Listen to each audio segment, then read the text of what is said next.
Assalamualaikum warahmatullahi wabarakatuh. Apa kabar sahabat Al-Fatah yang dimuliakan Allah? Semoga kita dalam keadaan sehat, dilimpahkan rezekinya dan diberikan keberkahan dunia dan akhirat. Amin ya robbal alamin.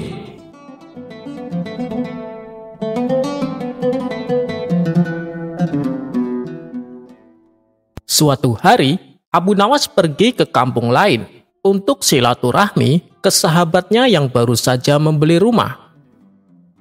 Setibanya di sana, Abu Nawas langsung disambut hangat sahabatnya itu.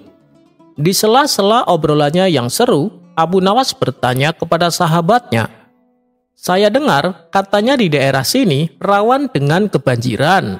Kenapa kamu memilih beli rumah di daerah ini?" tanya Abu Nawas. "Di sini harganya murah, Abu Nawas.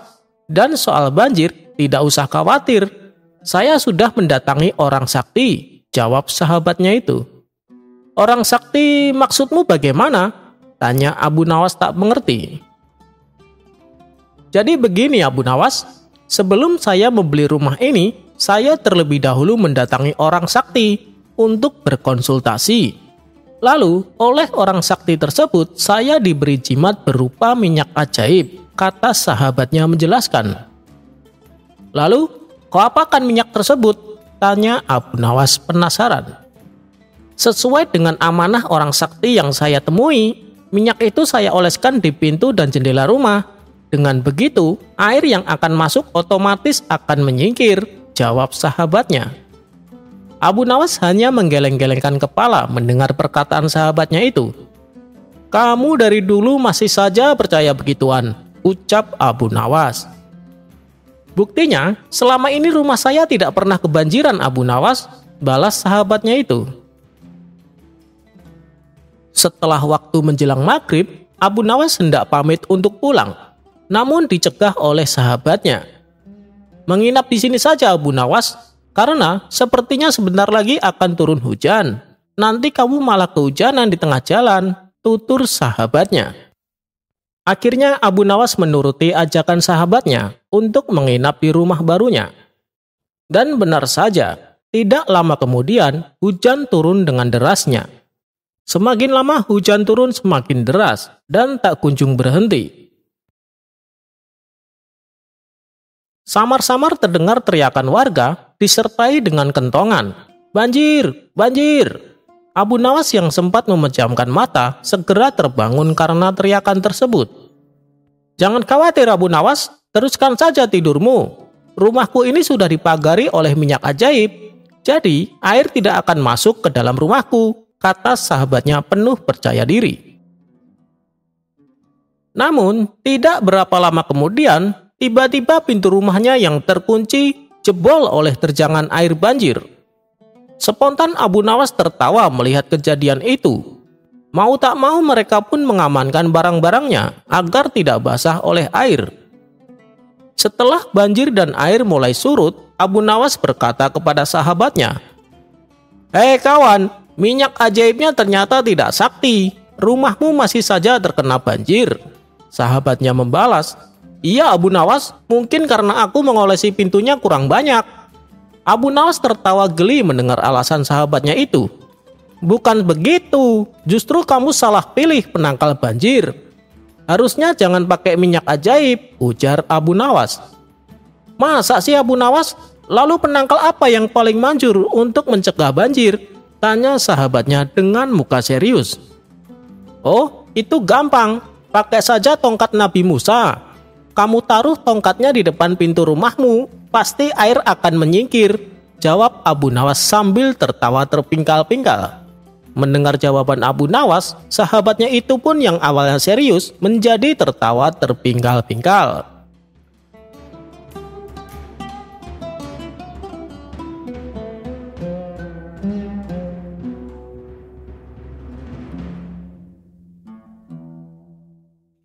Diceritakan ada seorang pemuda yang taat beribadah. Setiap malam ia tak pernah ketinggalan sholat tahajud. Bahkan dari pagi sampai sore, ia habiskan waktunya hanya untuk beribadah di dalam masjid. Kabar tentang kealiman si pemuda pun tersebar sampai ke seluruh Baghdad. Abu Nawas yang mendengar kabar tersebut penasaran dengan sosok pemuda alim itu. Hingga akhirnya diam-diam Abu Nawas mendatangi masjid di mana si pemuda biasa melakukan ibadahnya. Namun, setelah beberapa hari mengamati pemuda itu, Abu Nawas merasakan kejanggalan. Karena si pemuda menghabiskan waktunya hanya untuk beribadah dan tidak mau bekerja. Abu Nawas pun lalu menghampirinya. "Hai pemuda, engkau habiskan seluruh waktumu hanya untuk beribadah. Lalu dengan cara apa engkau makan?" tanya Abu Nawas. "Para warga sudah menjamin kebutuhanku. Mereka selalu memberiku makanan secara bergantian," jawab si pemuda. "Bukankah lebih baik jika kau bekerja, supaya kau bisa makan tanpa harus membebani warga?" tutur Abu Nawas. "Untuk apa capek-capek bekerja? Dengan menghabiskan waktu untuk beribadah, Allah sudah menjamin kebutuhanku," balas si pemuda. "Tapi bukan dengan cara seperti ini. Caramu itu salah," timpal Abu Nawas. "Kau berani menyalahkan aku beribadah? Hebat sekali kamu. Sedangkan warga di sini, mereka justru memuliakanku dan mereka dengan ikhlas memberiku makanan," tegas si pemuda. "Baiklah, lalu apa yang kau harapkan dari ibadahmu?" tanya Abu Nawas. "Tentu saja aku menginginkan surga," jawab si pemuda. "Ya, itu saat di akhirat nanti. Kalau di dunia, apa yang kau harapkan?" tanya Abu Nawas kembali. "Dengan ibadahku ini, aku yakin dengan keajaiban Allah. Suatu saat aku pasti memperoleh kekayaan tanpa harus bekerja, sehingga aku bisa lebih giat beribadah," jelas si pemuda. Mendengar hal itu, Abu Nawas hanya bisa geleng-geleng kepala. Ia pun pergi meninggalkan si pemuda. Setibanya di rumah, Abu Nawas memikirkan cara untuk menyadarkan si pemuda. Tiba-tiba terbesit di benaknya sebuah ide yang konyol. Esok paginya, ia kembali mendatangi si pemuda. "Hei anak muda, kemarin yang kau katakan ada benarnya juga. Kalau kita rajin beribadah, Allah akan memberi keajaiban pada kita. Karena di kebunku tiba-tiba tumbuh pohon uang," tutur Abu Nawas. Si pemuda pun tertegun mendengarnya. "Bolehkah aku melihat pohonmu itu?" tanya si pemuda. "Tentu saja boleh, bahkan aku berniat memberikannya padamu," ujar Abu Nawas.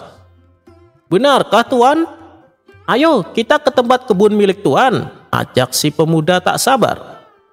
Maka mereka berdua segera berangkat menuju kebun Abu Nawas. Sesampainya di sana, si pemuda tak mendapati pohon uang yang diceritakan oleh Abu Nawas. "Mana pohonnya?" tanya si pemuda. "Itu dia," jawab Abu Nawas sambil menunjuk pohon kurma yang masih kecil. "Itu kan pohon kurma, mana mungkin bisa keluar uang," ujar si pemuda. "Bentuknya memang seperti pohon kurma, tapi nanti kalau sudah besar dan berbuah akan menghasilkan uang," jelas Abu Nawas. "Baiklah, lalu apa yang harus aku lakukan?" tanya si pemuda.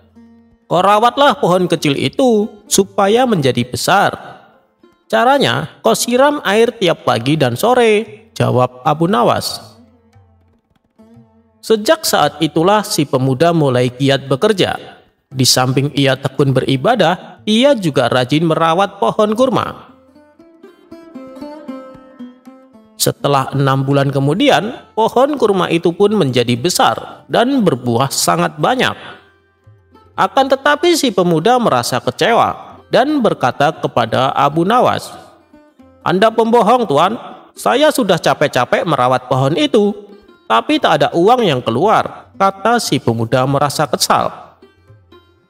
"Bukankah buah kurma itu uang? Kau petik semuanya dan jualah ke pasar," saran Abu Nawas. Karena sudah terlanjur bersusah payah, si pemuda pun melakukan apa yang disarankan. Dan benar saja, setelah semua buah kurmanya laku terjual, ia mendapatkan uang yang lumayan banyak. Seketika, rasa kecewa si pemuda terobati. Wajahnya menjadi ceria dan bahagia. "Bagaimana? Apakah kau masih berminat untuk merawat pohon kurma?" tanya Abu Nawas. "Iya Tuan Abu, saya masih berminat," jawab pemuda itu penuh semangat. "Nah, begitu dong, ibadah tetap harus kita jalankan. Tapi kita juga harus bekerja. Rasulullah sendiri selain berdakwah, beliau juga bekerja untuk mencari nafkah. Padahal kalau Rasulullah mau, beliau tinggal berdoa tanpa bekerja, dan apapun keinginan beliau pasti akan dikabulkan. Tapi beliau ingin memberi contoh kepada umatnya bahwa mencari nafkah itu juga hukumnya wajib. Apalagi kalau bekerja diniatkan ibadah, misalnya untuk menafkahi keluarganya, dan selebihnya untuk bersedekah, maka akan mendapatkan dua keuntungan, yaitu keuntungan secara materi dan juga keuntungan pahala," tutur Abu Nawas. Setelah mendengar penuturan Abu Nawas, si pemuda pun mulai menyadari atas kekeliruannya, dan ia berjanji mulai saat itu ia akan rajin beribadah dan juga rajin bekerja.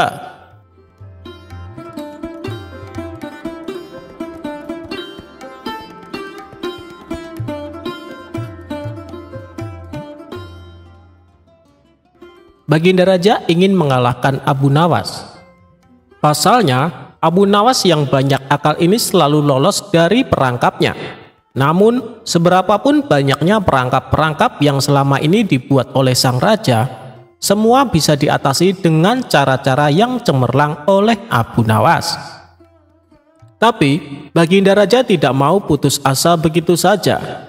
Masih ada puluhan jaring muslihat yang telah disiapkan untuk menjeratnya, hingga bisa menghukum Abu Nawas ini. Baginda Raja beserta para menteri yang setia sering mengunjungi tempat pemandian air hangat yang hanya dikunjungi para pangeran, bangsawan, dan orang terkenal.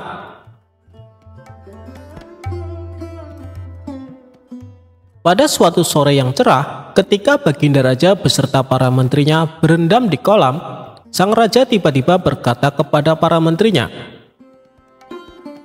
"Aku punya akal untuk menjebak Abu Nawas," kata Baginda Raja dengan wajah yang ceria. "Apakah itu, wahai Paduka yang mulia?" tanya salah seorang menteri dengan antusias. "Kalian tak usah tahu dulu. Aku hanya ingin kalian datang lebih dini besok sore. Jangan lupa, datanglah besok sebelum Abu Nawas datang, karena aku akan mengundangnya untuk mandi bersama kita," kata Baginda Raja memberi pengarahan. Baginda Raja memang sengaja tidak mau menyebutkan tipuan apa yang akan digelar besok. Disimpannya baik-baik rencana itu. Kemudian Abu Nawas pun diundang untuk mandi bersama Baginda Raja dan para menteri di pemandian air hangat yang terkenal itu. Baginda Raja dan para menteri sudah datang terlebih dahulu. Baginda terlihat membawa 19 butir telur ayam. 18 butir dibagikan kepada para menterinya, sementara 1 butir untuk dirinya sendiri. Kemudian Baginda Raja memberi pengarahan singkat kepada para menteri tentang apa yang telah direncanakan untuk menjebak Abu Nawas. Ketika Abu Nawas datang, Baginda Raja beserta para menteri sudah berendam di kolam. Abu Nawas melepas pakaian dan langsung ikut berendam. Sebenarnya, dalam hati Abu Nawas berharap-harap cemas. Dia sedang menduga-duga kira-kira permainan apa lagi yang akan dia hadapi kali ini. Mungkin permainan kali ini lebih berat karena Baginda Raja tidak memberi waktu untuk berpikir. Tiba-tiba Baginda Raja membuyarkan lamunan Abu Nawas.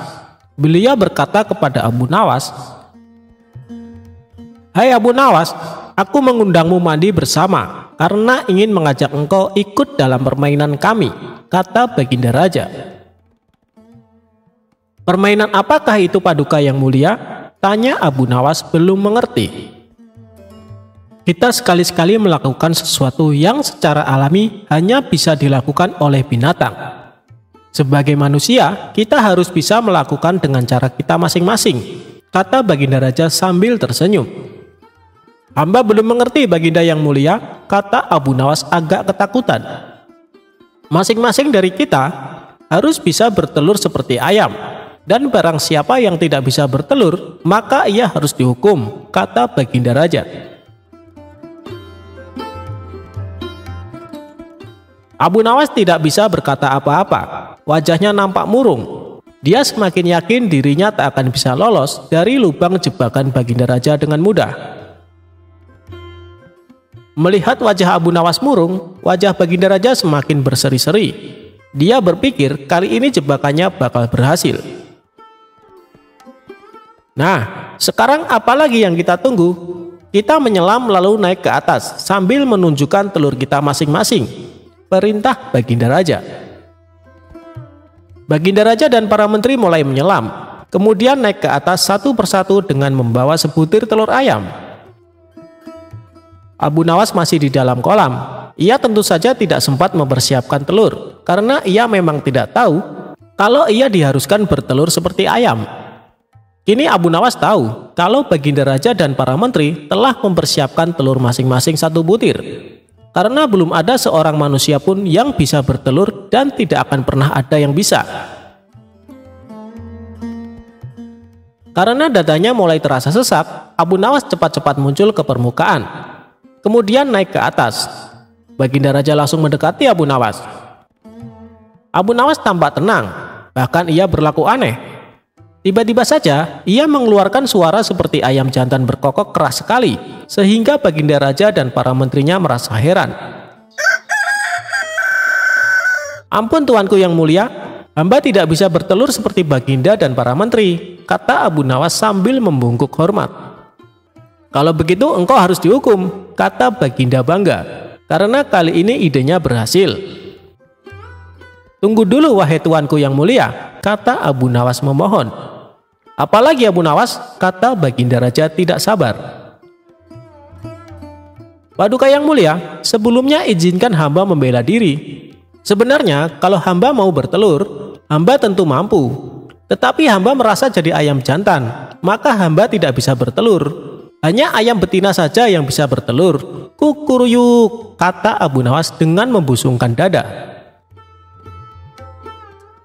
Baginda Raja tidak bisa berkata apa-apa. Wajah Baginda Raja dan para menteri yang semula ceria penuh kemenangan mendadak berubah menjadi merah padam karena malu, sebab mereka dianggap ayam betina. Abu Nawas memang cerdik. Karena merasa malu, Baginda Raja dan para menteri segera berpakaian dan kembali ke istana tanpa mengucapkan sepatah kata pun. Sekali lagi Abu Nawas berhasil lolos dari jebakan sang raja. Memang Abu Nawas banyak akalnya dan telah diakui oleh para ilmuwan sebagai ahli mantik atau ilmu logika. Gampang saja baginya untuk membolak-balikan dan mempermainkan kata-kata guna menjatuhkan mental lawan-lawannya.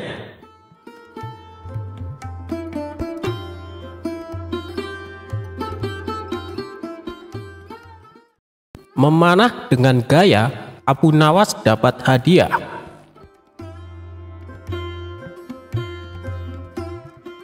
Baginda Raja tak henti-hentinya mengerjai Abu Nawas, namun ia selalu lolos dari perangkapnya.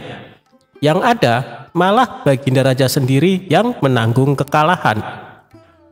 Kalaupun beradu otak, pasti Abu Nawas yang akan menang, dan Raja tahu betul kecerdasan dan kecerdikan Abu Nawas. Namun Raja tak mau menyerah, ia kembali hendak menguji kecerdikan dan kecerdasan Abu Nawas. Kali ini, Baginda Raja mempunyai ide untuk mengalahkan Abu Nawas, yaitu dengan mengajaknya lomba memanah. Karena lomba tersebut yang dibutuhkan adalah keahlian, bukan kecerdasan otak. Maka dipanggillah Abu Nawas ke istana. Singkat cerita, datanglah Abu Nawas menghadap Baginda Raja.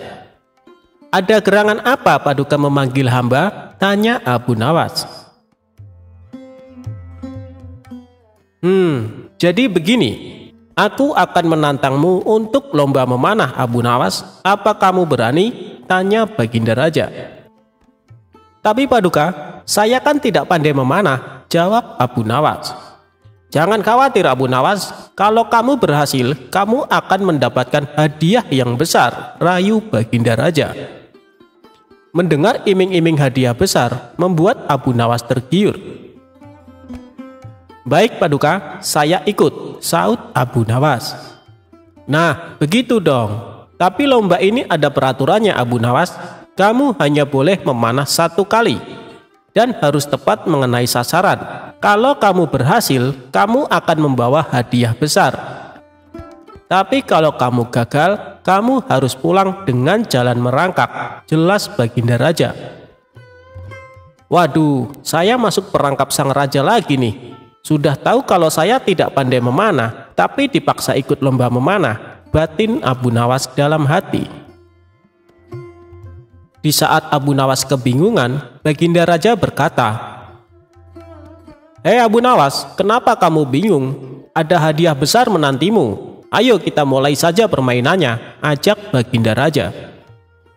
Kemudian Baginda Raja dan Abu Nawas berjalan ke tengah lapangan. Giliran pertama adalah Baginda Raja. Ia mengambil busur dan anak panah. Dengan penuh perhitungan, Baginda Raja melesatkan anak panahnya. Bidikannya hampir tepat mengenai sasaran. Anak panah tersebut menancap di pinggiran sasaran. Sekarang tibalah giliran Abu Nawas. Ia pun berpikir keras agar lepas dari jebakan sang raja. Dengan hati berdebar, Abu Nawas mengambil busur dan anak panah. Otaknya terus berputar mencari cara supaya dirinya tidak dipermalukan oleh sang raja. Akhirnya, dengan memantapkan hati, Abu Nawas mulai membidik sasaran. Saat ia memanah, sudah bisa ditebak anak panah melesat jauh dari sasaran. Melihat itu, Baginda Raja pun tertawa. "Kamu kalah Abu Nawas, aku yang menang," teriaknya kegirangan. Namun dengan kecerdikannya, Abu Nawas berkata, "Tunggu dulu Paduka, itu tadi saya sedang mencontohkan gaya memanah Tuan Menteri," ujarnya. Abu Nawas lalu kembali mengambil anak panah. Ia membidiknya dan mulai memanah untuk kedua kalinya. Namun anak panah masih juga meleset jauh dari sasaran. Tapi sebelum Baginda berteriak kegirangan, Abu Nawas menyela duluan. "Demikianlah gaya Tuan Wali Kota memanah," sahutnya. Baginda Raja menjadi tidak sabar dengan aksi Abu Nawas ini. Ia pun berteriak, "Hei Abu Nawas, mana gaya memanahmu?" Dengan santainya Abu Nawas menjawab, "Tenang Paduka yang mulia, gaya hamba tentu lebih baik." Abu Nawas lalu kembali mengambil sebuah anak panah. Ia membidik dan mulai memanah. Untuk ketiga kalinya, anak panahnya melesat makin jauh dari sasaran. Abu Nawas kembali berteriak, "Itu tadi gaya Tuan Hakim memanah." Mendengar itu, Baginda Raja semakin emosi dibuatnya. "Wahai Abu Nawas, yang aku minta gaya memanahmu, bukan gaya orang lain," bentak Baginda Raja. Abu Nawas nyaris putus asa, tapi tetap menunjukkan wajah lucunya.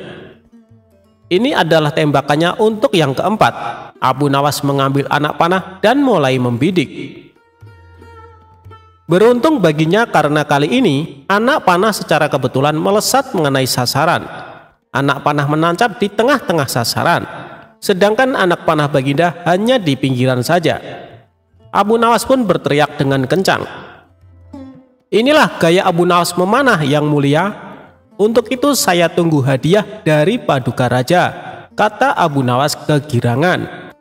Melihat kecerdikan Abu Nawas, sang raja pun tak henti-hentinya tertawa. "Kamu memang cerdik Abu Nawas," kata Baginda Raja sambil menyerahkan hadiahnya.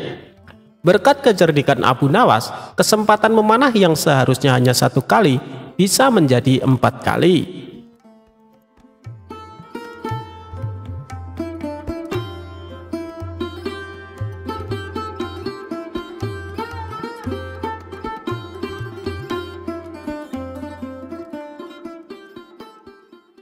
Prajurit sombong kena batunya.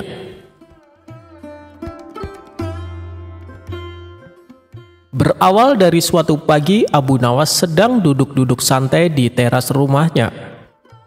Mendadak datanglah beberapa prajurit istana. "Pak Tua, di manakah aku bisa menemukan tempat untuk bersenang-senang di daerah sekitar sini?" tanya seorang prajurit yang ternyata komandan prajurit. "Kalau tidak salah di sebelah sana," jawab Abu Nawas males-malesan. "Di manakah tempat itu?" tanya prajurit lainnya dengan sifat yang tidak menghargai. "Pergilah ke arah sana lurus tanpa belok-belok, maka kalian akan menjumpai tempat untuk bersenang-senang," jawab Abu Nawas. Rombongan tentara kerajaan itu akhirnya pergi juga menuju tempat yang sudah ditunjukkan Abu Nawas. Setelah beberapa saat, kagetlah mereka semua karena tempat yang mereka cari tidak ditemukan, kecuali hanya pemakaman yang sangat luas.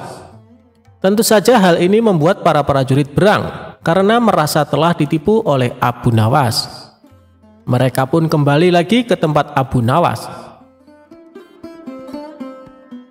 "Hai Pak Tua, keluarlah engkau. Kenapa engkau berani sekali membohongi kami?" tanya sang komandan yang tidak tahu kalau yang diajak bicara itu sebenarnya Abu Nawas, si penasehat kerajaan. "Siapakah engkau ini berani sekali membohongi kami?" tanya salah seorang prajurit. "Aku adalah Abdi," jawab Abu Nawas. Abu Nawas terkesan asal bicara. Komandan dan para prajurit merasa geram dan marah. "Prajurit, tangkap dia," perintah komandan kepada para anak buahnya.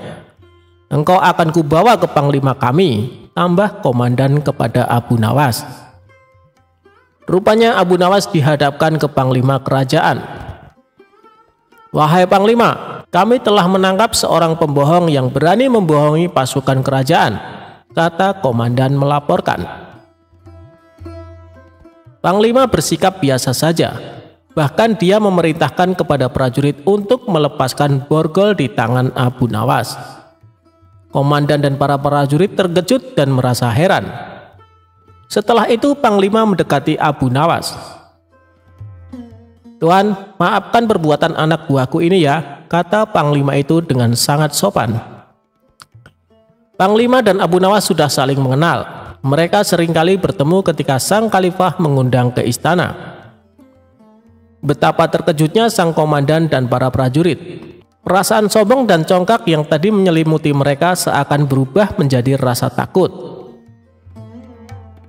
"Wahai Tuan Abu Nawas, sebenarnya kebohongan apa yang mereka sangkakan kepadamu?" tanya panglima.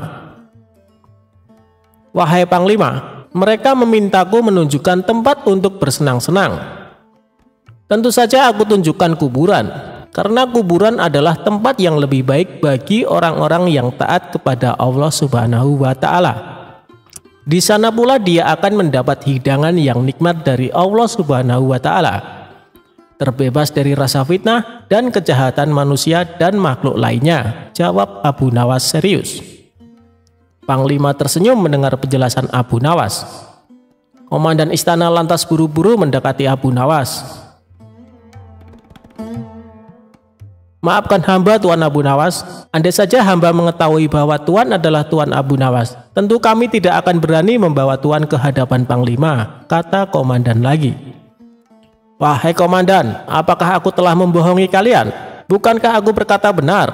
Aku adalah abdi, dan setiap orang adalah abdi Allah Subhanahu wa Ta'ala, termasuk kalian semuanya," tutur Abu Nawas. "Anda benar tuanku," jawab komandan dengan malu hati.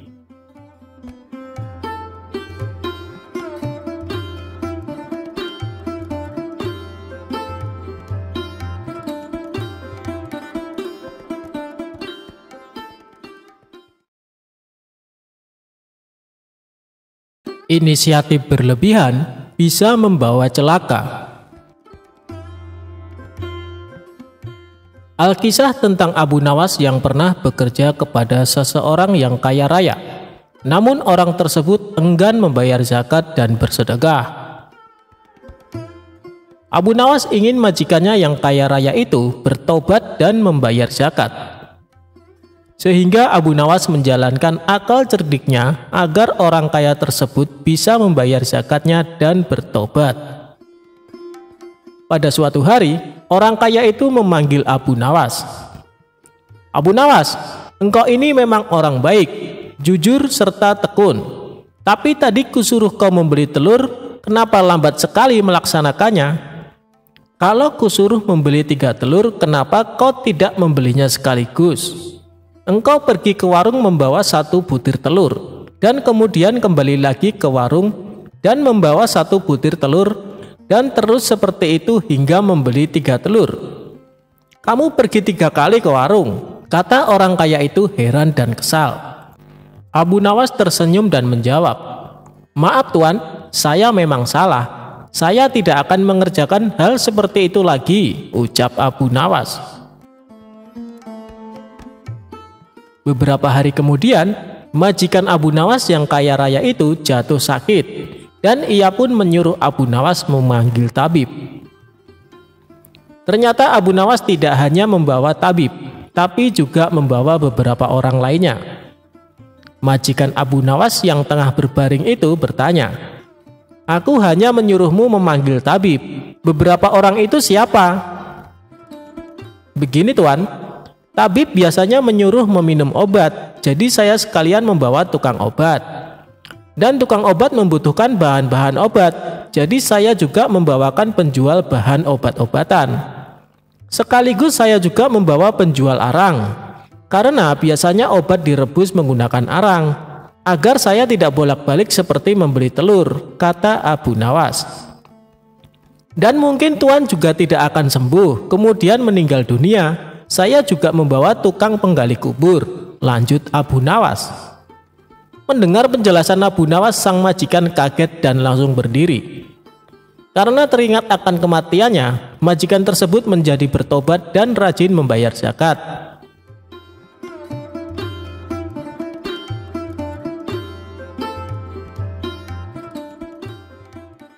Ketika Abu Nawas menjadi pedagang garam.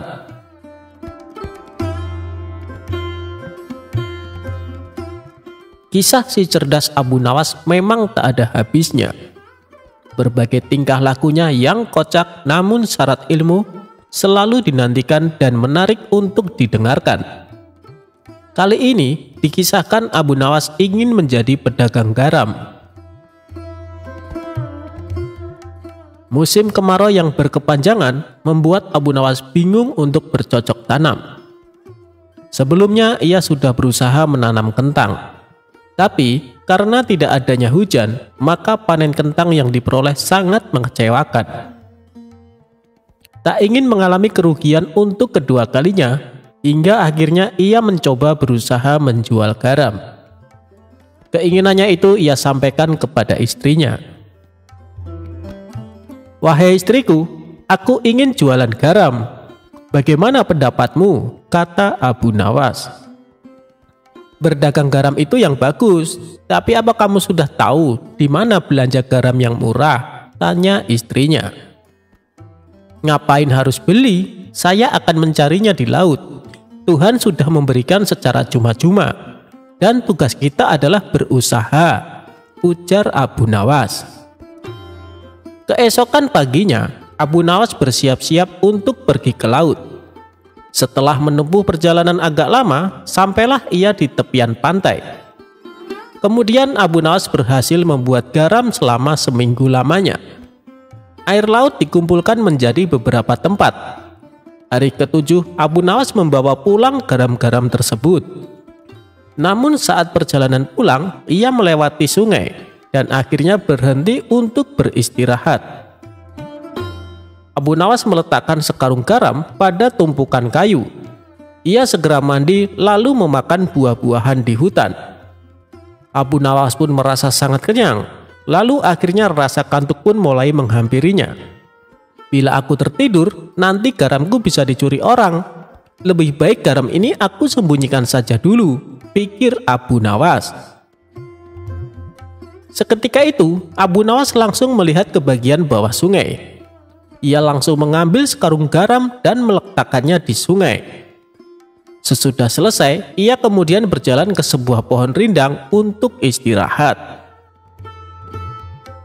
Beberapa saat kemudian, Abu Nawas pun terbangun lalu bergegas mengambil sekarung garam miliknya. "Aku harus cepat pulang, pasti istriku sudah lama menungguku," ucap Abu Nawas. Setibanya di rumah, Abu Nawas terdengar berteriak memanggil sang istri. "Istriku, istriku, ini aku sudah pulang membawa garam," kata Abu Nawas. Lalu Abu Nawas meletakkan karung garamnya di sebuah alas yang sudah dipersiapkan. "Mana garamnya?" tanya sang istri. Di mana ya? Tadi aku letakkan di dalam karung." "Wah, ternyata benar. Garamku dicuri orang sewaktu aku tidur tadi. Padahal aku sudah sembunyikan di tempat yang aman," tutur Abu Nawas. "Memangnya engkau sembunyikan di mana karungnya?" tanya sang istri kembali. "Aku sembunyikan di dalam sungai," jawab Abu Nawas. Mendengar jawaban Abu Nawas, sang istri hanya bisa menggelengkan kepala sambil berkata, "Garam kok disimpan di sungai? Ya jadi air lagi."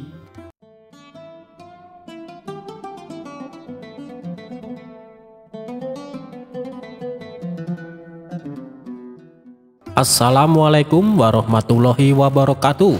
Apa kabar Sobat Radio Malam? Semoga kita semua dalam keadaan sehat, dilancarkan rezekinya, dan diberi keberkahan dunia dan akhirat. Amin ya robbal alamin.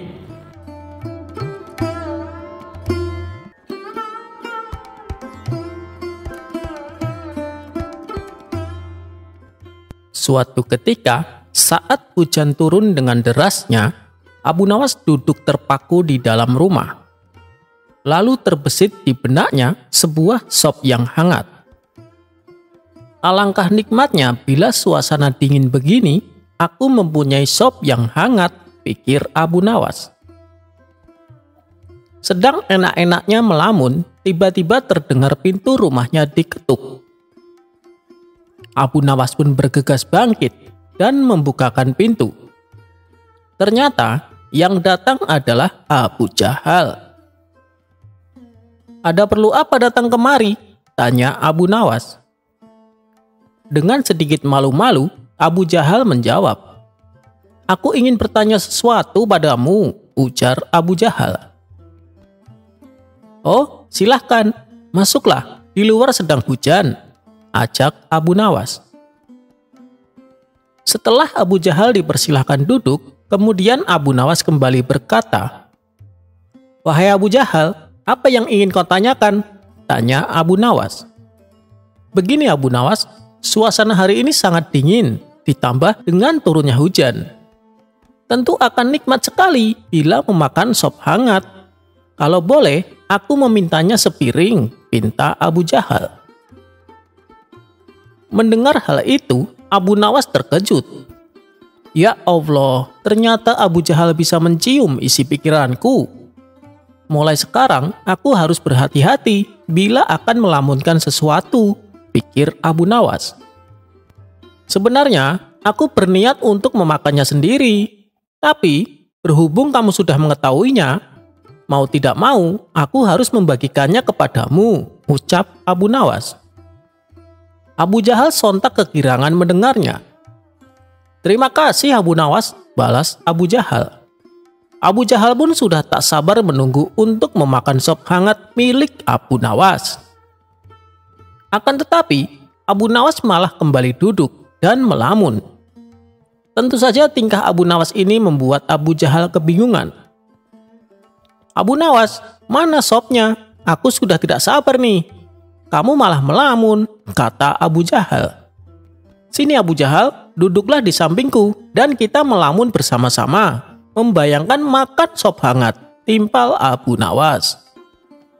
"Maksudnya bagaimana Abu Nawas?" tanya Abu Jahal tak mengerti. "Sebelum kamu datang, aku sedang melamun membayangkan sop hangat. Sayangnya, aku tidak punya uang untuk membelinya. Tapi, tiba-tiba kamu datang dan meminta sop yang ada dalam lamunanku. Oleh karena itu, marilah kita melamun bersama-sama, membayangkan sop hangat yang enak dan lezat," balas Abu Nawas. Mendengar ucapan Abu Nawas, Abu Jahal langsung ngelayar pergi meninggalkan rumah Abu Nawas. "Dasar orang aneh, teriak Abu Jahal kepada Abu Nawas. Karena buta warna, Abu Nawas selamat dari bahaya.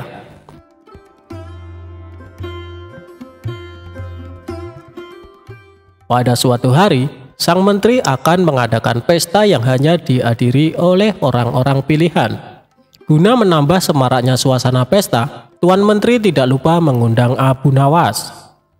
Maka diperintahkanlah beberapa pengawal untuk memanggil Abu Nawas di rumahnya. Sesampainya di rumah Abu Nawas, salah satu pengawal berkata, "Tuan Abu Nawas, nanti malam ada undangan pesta di rumah Tuan Menteri." Mendengar kabar tersebut, tentu saja membuat Abu Nawas kegirangan. "Baik, nanti malam aku akan ke sana." "Oh iya, sampaikan salam hormat saya untuk Tuan Menteri," balas Abu Nawas. Singkat cerita, malam pun tiba. Abu Nawas bergegas menuju rumah Tuan Menteri. Setibanya di sana, Abu Nawas disambut hangat layaknya tamu kehormatan. Tuan Menteri lalu mempersilahkan Abu Nawas duduk bersama para tamu undangan yang lain. Tidak berapa lama kemudian, hidangan lezat mulai disajikan di atas meja makan. Melihat hal itu, Abu Nawas sudah tidak sabar untuk menyantapnya. Sembari mengambil hidangan di hadapannya, Abu Nawas pura-pura berbasa-basi. "Ngomong-ngomong, pesta dalam rangka apa ini? Jangan-jangan Tuan Menteri naik jabatan ya?" tanya Abu Nawas. "Bukan Abu Nawas, hanya pesta syukuran kecil-kecilan untuk menyambut hari kelahiranku," jawab Tuan Menteri. "Oh, pantesan," balas Abu Nawas. "Pantesan kenapa Abu Nawas?" tanya Tuan Menteri penasaran. "Pantesan hidangannya enak-enak dan Tuan Menteri juga terlihat gagah serta berwibawa," puji Abu Nawas. "Kamu bisa saja Abu Nawas," balas Tuan Menteri tersipu malu. Saat asik menyantap hidangan, tiba-tiba salah satu tamu berkata, "Maaf Tuan Menteri, janggut Tuan Menteri beruban. Mungkin akan lebih indah bila Tuan Menteri mengecatnya menjadi hitam." Mendengar itu, Tuan Menteri yang tadinya berseri-seri mendadak berubah menjadi emosi. "Kurang ajar kamu. Kamu pikir aku sudah tua bangka? Kamu menghina aku," bentak dia. "Ampun Tuan Menteri, aku sama sekali tidak bermaksud demikian," jawab tamu tersebut ketakutan. "Pengawal, tangkap orang ini dan masukkan ke penjara selama 3 hari, perintah Tuan Menteri kepada pengawalnya. Dengan sigap para pengawal langsung menyeret tamu tersebut untuk dimasukkan ke penjara. Ternyata kemarahan Tuan Menteri tidak berhenti sampai di situ. Ia lantas bertanya kepada tamu undangan yang lain, "Apakah kamu lihat ada uban di janggutku?" Dikarenakan takut dihukum, tamu yang ditanya kali ini menjawab dengan berkata bohong. "Hampir tidak ada Tuan Menteri." "Apa maksudmu dengan kata hampir?" "Pengawal, seret orang ini ke dalam penjara," teriak Tuan Menteri. Tamu kedua pun dibawa oleh pengawal untuk dimasukkan ke penjara. Gara-gara kejadian ini, suasana pesta yang tadinya meriah berubah jadi menegangkan. Untuk ketiga kalinya, Tuan Menteri mengajukan pertanyaan yang sama kepada tamu. "Selanjutnya, apa kau lihat ada uban di janggutku?" tanya Tuan Menteri. Karena takut dihukum seperti kedua tamu sebelumnya, tamu ketiga menjawab dengan berkata bohong. "Sama sekali tidak ada Tuan, bahkan janggut Tuan terlihat hitam dan indah." "Kamu pembohong," bentak Tuan Menteri. "Pengawal, berikan dia 10 cambukan di punggungnya, kemudian penjarakan dia selama sebulan," perintah Tuan Menteri. Akhirnya Tuan Menteri menoleh ke arah Abu Nawas. Tapi Abu Nawas terlihat asik menyantap makanan seolah sedang tidak terjadi apa-apa. "Apa kau melihat uban di janggutku?" tanya Tuan Menteri kepada Abu Nawas yang tampak asik melahap makanan lezat tidak menghiraukan pertanyaan Tuan Menteri. Abu Nawas, aku bertanya kepadamu," bentak Tuan Menteri. Mendengar namanya disebut, Abu Nawas pun menoleh ke arah Tuan Menteri dan menghentikan makannya untuk sementara. "Maaf Tuan Menteri, Tuan bertanya kepadaku," sahut Abu Nawas. "Ya, aku bertanya kepadamu. Apa kau melihat uban di janggutku?" tanya Tuan Menteri. Sebenarnya aku ingin menjawabnya, Tuan Menteri, tapi aku buta warna. Jadi tidak tahu mana warna hitam dan putih, ucap Abu Nawas. Ia pun kembali meneruskan makannya. Jawaban Abu Nawas yang singkat tapi menggelikan membuat Tuan Menteri tertawa terpingkal-pingkal. Wajahnya yang tadi penuh emosi seketika redam dan kembali tenang untuk mencairkan suasana. Setelah selesai makan, Abu Nawas menceritakan beberapa kisah lucu yang membuat seisi ruangan penuh tawa.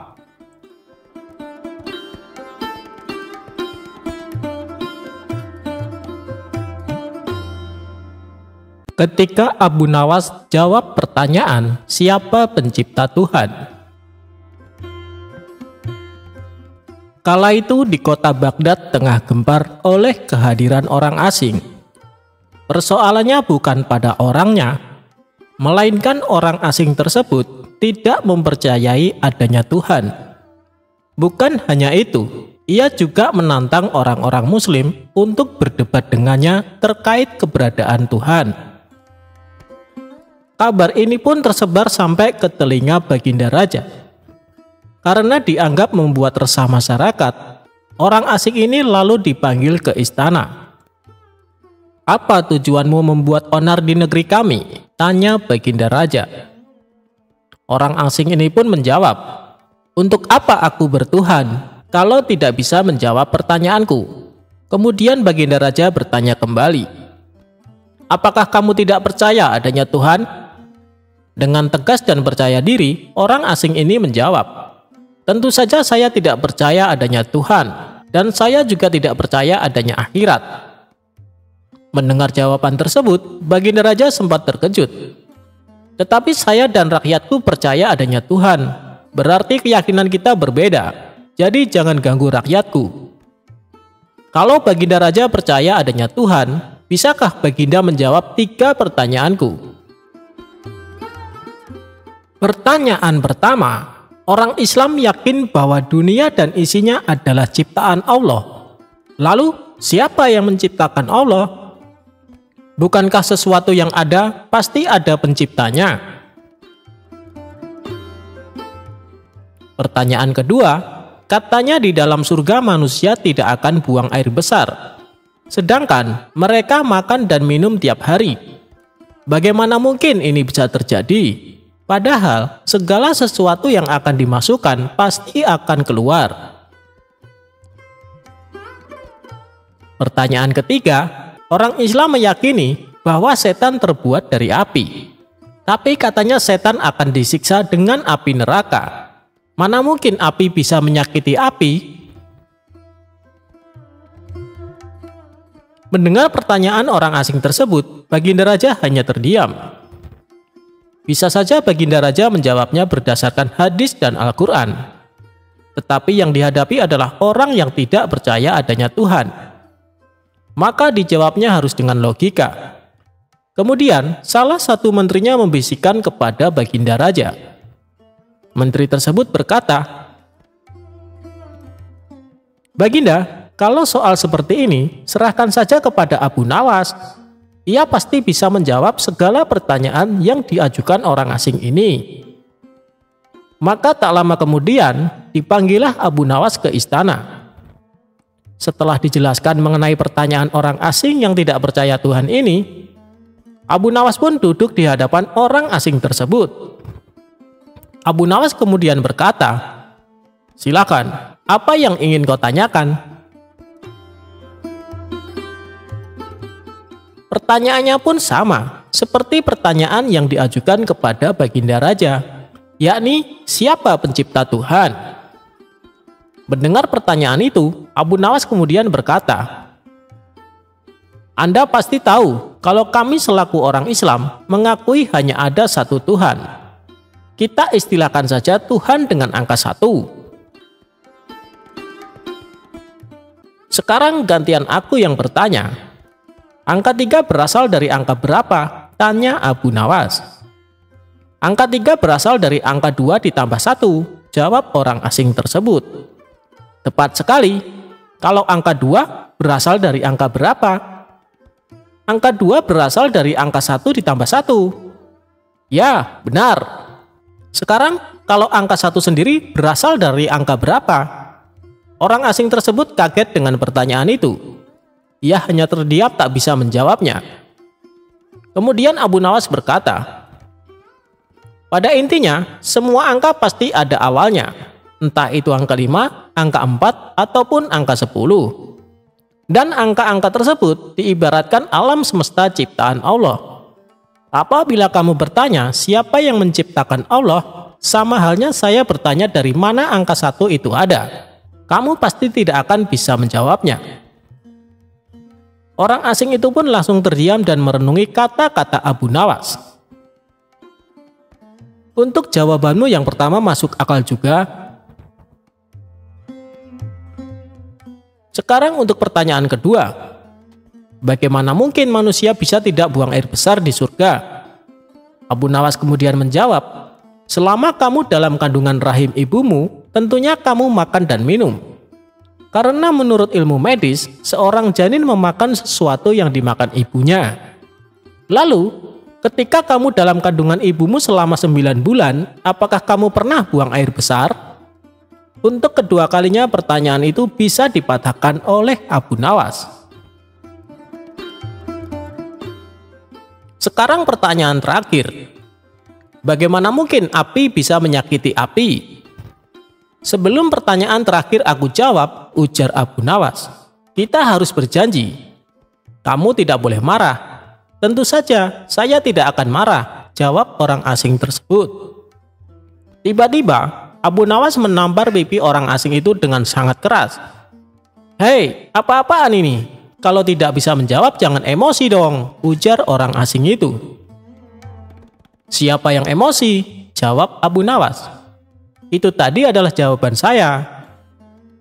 Apakah tadi kamu merasa sakit? Tentu saja sakit, jawab orang tersebut. Coba kamu perhatikan tangan saya. Bukankah tangan saya terbuat dari tulang dan daging? Begitu juga dengan pipi kamu. Tapi ketika tangan saya menampar pipi kamu, kamu langsung kesakitan kan? Itulah gambaran sederhana kalau api neraka bisa menyakiti setan. Setan pasti akan merasa kesakitan. Meskipun ia sama-sama terbuat dari api.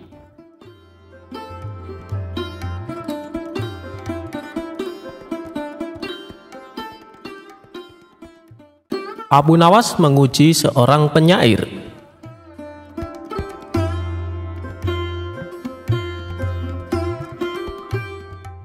Di Andalusia ada seorang penyair yang terkenal, namanya Abbas bin Nasi. Namun Abbas belum merasa apa-apa. Untuk setiap musafir yang datang dari timur ke negerinya, pasti ditanya tentang siapa penyair terkenal di negerinya. Pada suatu hari, Abbas menemui beberapa orang yang baru datang dari timur. Bertemulah dirinya dengan seorang pedagang. Seperti biasa, ia bertanya tentang ada tidaknya penyair terkenal di negeri timur. Ditanya seperti itu, si pedagang pun menjawab, ada, yang baru terkenal di sana namanya Abu Nawas.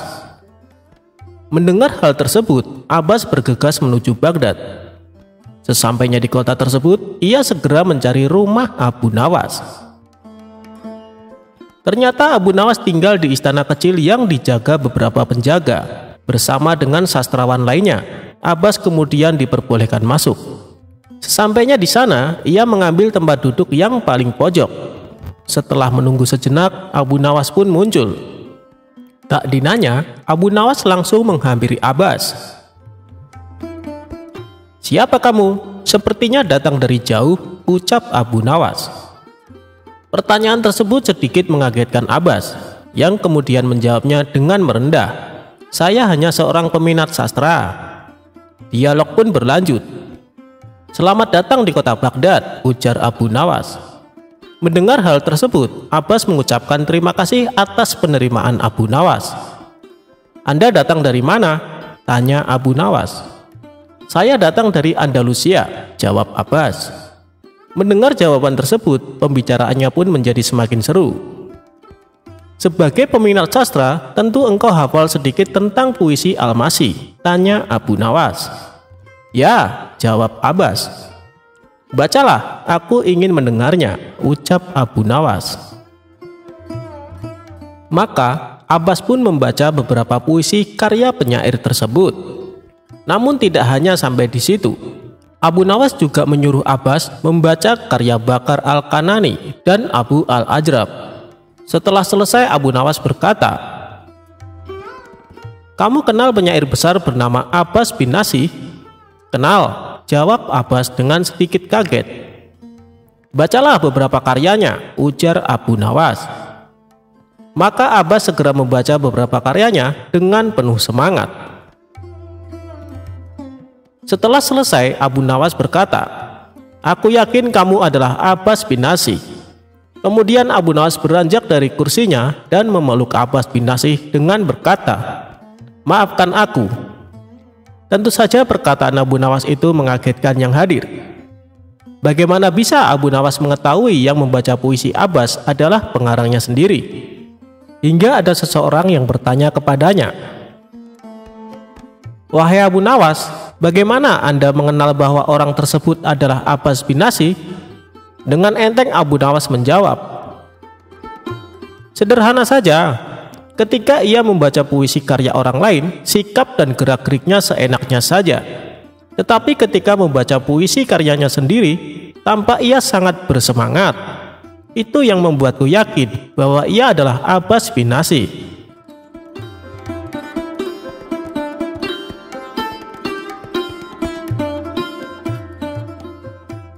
Pertunjukan gajah ajaib.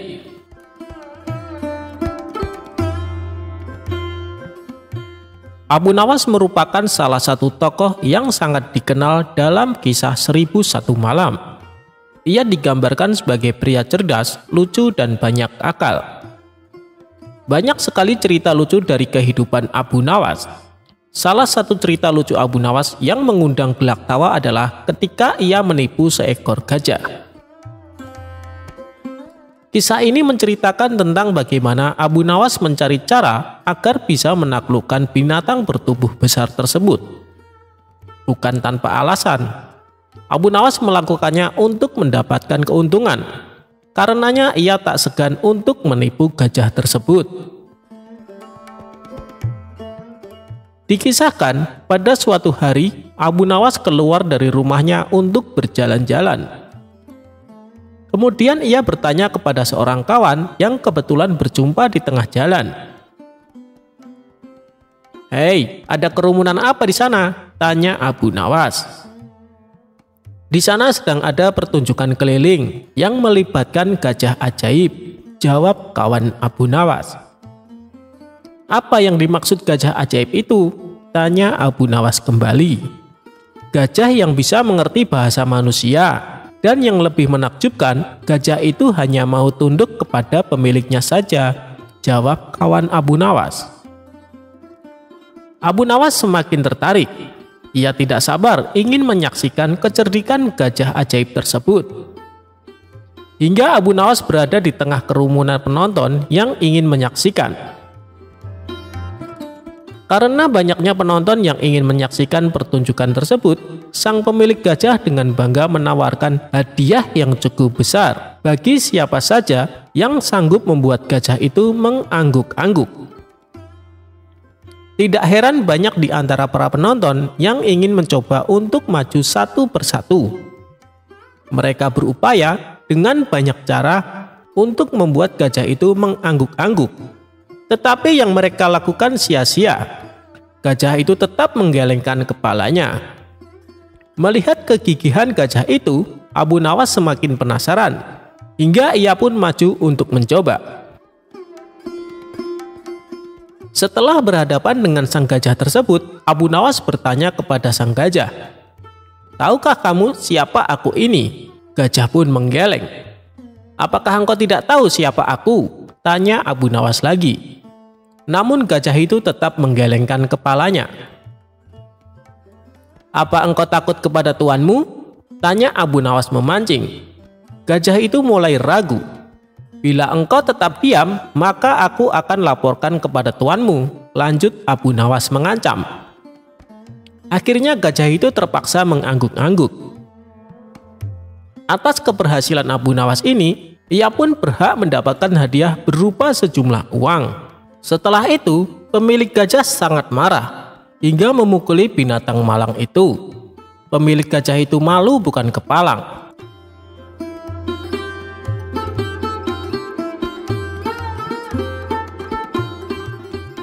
Abu Nawas bikin kesal pencuri sepatu. Suatu hari Abu Nawas membeli sepatu yang terbilang unik dan menarik.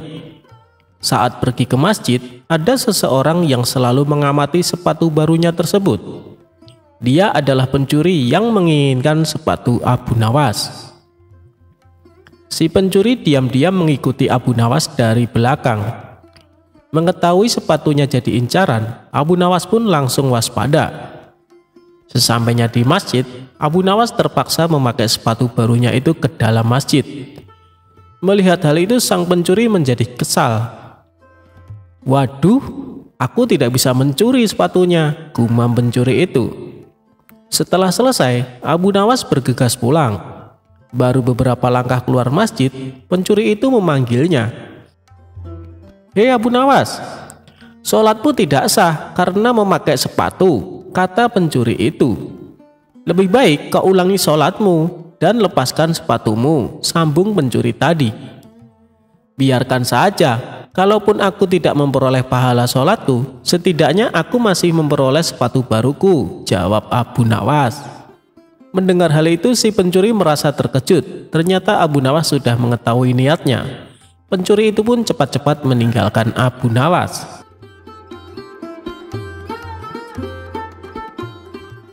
Menghitung jumlah ikan di laut dan bintang di langit. Bermula dari Baginda Raja kerap memberikan ujian serta pertanyaan kepada Abu Nawas. Sosok humoris itu seringkali menjadi labuhan akhir ketika pertanyaan-pertanyaan Baginda Raja tidak bisa dijawab orang-orang istana. Ketika itu Baginda Raja melontarkan pertanyaan terkait jumlah bintang di langit dan ikan di lautan kepada Abu Nawas. "Hei Abu Nawas, manakah yang lebih banyak jumlahnya? Bintang-bintang di langit ataukah ikan-ikan di lautan?" "Ikan-ikan di laut," jawab Abu Nawas dengan tangkas. "Bagaimana kau bisa langsung memutuskan begitu? Apakah engkau pernah menghitung jumlahnya?" tanya Baginda Raja. Abu Nawas menerangkan, "Paduka yang mulia, ikan-ikan di laut setiap hari ditangkapi dalam jumlah besar oleh warga dunia, tetapi jumlah mereka tetap banyak, seolah-olah tidak pernah berkurang." "Lalu dengan bintang-bintang di langit?" tanya Baginda Raja penasaran. "Jumlah mereka juga banyak, tapi bintang-bintang di langit tidak pernah ditangkapi dan tidak pernah diambili. Makanya jumlah mereka tidak pernah berkurang," pungkas Abu Nawas dengan yakin.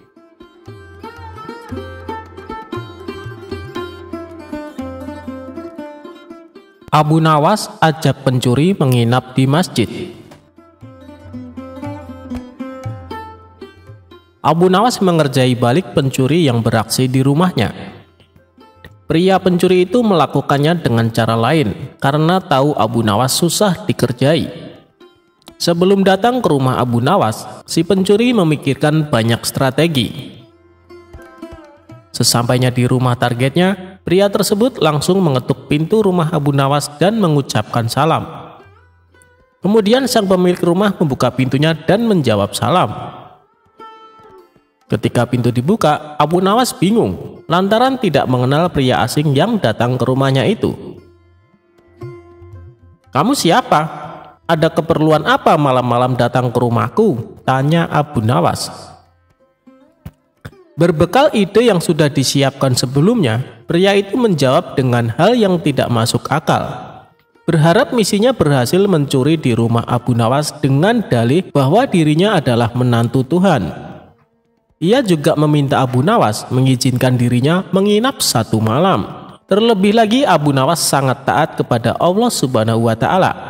Maka sebagai menantu Tuhannya, pria itu merasa berhak masuk ke rumah sang pujangga tersebut. "Lalu apa hubungannya kamu menginap di rumahku dan diriku takut dengan Allah?" ujar Abu Nawas. "Wahai Abu Nawas, ketahuilah bahwa yang sedang berdiri di depanmu adalah menantu yang selalu kau muliakan selama ini. Aku adalah menantu Tuhanmu," ucap pria tersebut. "Oh, kamu menantunya Tuhan, menantu Allah Ta'ala?" tanya Abu Nawas yang mulai curiga. "Ya Abu Nawas," jawab pria tersebut. Kemudian Abu Nawas mengajak pria itu masuk ke suatu tempat. Di dalam hati pria tersebut mengatakan misinya berhasil mengelabui Abu Nawas.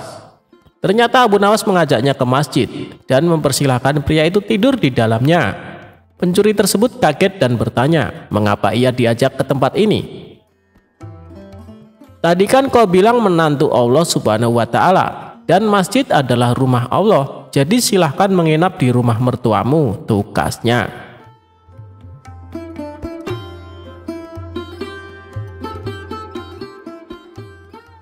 Kebun Abu Nawas dirusak sapi. Abu Nawas bernama lengkap Abu Ali Al-Hasan bin Hani Al-Hakami, merupakan pujangga ternama. Abu Nawas merupakan tokoh sufi yang cerdik dan cerdas. Ia hidup sejaman dengan Baginda Raja Harun. Abu Nawas juga dikenal dengan sosok yang jenaka, sehingga tak jarang orang-orang terhibur dengan tingkahnya. Namun, kisah kesuksesan Abu Nawas tidak selamanya menghampiri. Berikut kisah apes Abu Nawas. Abu Nawas memiliki kebun yang cukup luas. Kebun tersebut sudah lama ia tanami berbagai macam sayuran yang dapat menghasilkan cukup banyak uang. Oleh karena itu, Abu Nawas sangat menjaga kebunnya itu. Ia tidak ingin kebunnya dimasuki maling. Bahkan, ia juga tidak ingin bila kebunnya dirusak meskipun hanya sedikit. Ia tak segan-segan akan memukul siapapun yang merusak kebunnya itu. Suatu hari, saat sedang beristirahat di kebun, tiba-tiba ia melihat seekor sapi memasuki kebunnya. Parahnya lagi, sapi tersebut memakan daun-daun dan semua tanaman yang ada di kebun Abu Nawas. Tentu saja hal itu membuat Abu Nawas sangat marah. Dengan cepat, ia pun mengambil ranting pohon yang cukup tebal dan panjang dan berlari mengejar sapi tersebut. Melihat Abu Nawas yang berapi-api, sapi itu segera berlari menghindari kejaran Abu Nawas. Yang lebih membuat marah karena si sapi itu tak kunjung keluar dari kebunnya. Karena diinjak-injak, seluruh tanaman Abu Nawas pun rusak. Setelah beberapa menit, akhirnya sapi itu berhasil keluar dari kebun dan selamat dari amarah Abu Nawas. Akibat kejadian tersebutlah Abu Nawas sangat dendam kepada sapi tersebut. Setiap hari ia selalu menunggu kehadiran si sapi di kebunnya. Namun hingga seminggu sapi itu tak kembali muncul. Hingga pada suatu ketika saat pulang dari kebunnya, Abu Nawas berpapasan dengan seorang petani yang sedang menaiki gerobak yang ditarik sapi yang saat itu merusak kebunnya. "Nah, itu dia sapinya. Kali ini kau tak akan bisa menghindar dariku," kata Abu Nawas geram.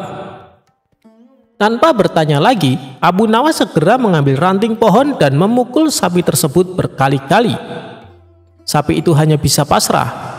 Sang sapi tak bisa berlari menghindar karena sedang menarik gerobak. Tapi tentu saja perbuatan Abu Nawas ini membuat si petani marah. "Hei, ada apa dengan sapiku? Kenapa kamu terus-terusan memukulnya?" bentak si petani. "Jangan ikut campur, ini urusanku dengan sapi. Ia tahu kesalahan yang telah diperbuatnya," balas Abu Nawas. Petani itu hanya bisa melongo mendengar jawaban Abu Nawas.